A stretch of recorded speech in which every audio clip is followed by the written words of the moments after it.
এবার আপনাদের প্রন হুনেই কিভাবে তৈরি করতে হয় দেখাবো। প্রথমে একটু বড় সাইজের চিংড়ি মাছ নিলাম, তার সাথে ডিমের সাদা অংশ,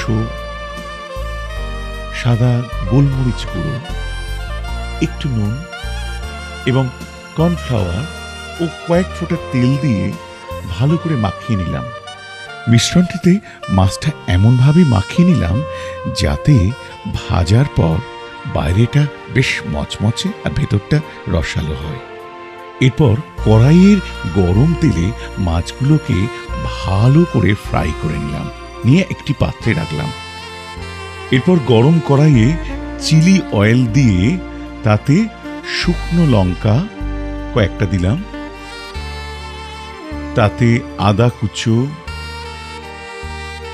ওয়েস্টার সস পরিমাপ মতো দিয়ে তাতে সবুজ ক্যাপসিকাম ও কুচো পেঁয়াজ দিলাম এবং দিয়ে নাড়তে লাগলাম। তাতে মাছের টুকরোগুলো দিয়ে ভালো করে ফ্রাই করলাম। এরপর চাইনিজ কুকিং অয়েল দিয়ে ভালো মতো ফ্রাই করলাম, তারপর পরিবেশন করলাম। ব্যাস, এই তো হয়ে গেল আপনার প্রিয় প্রন হুনেই।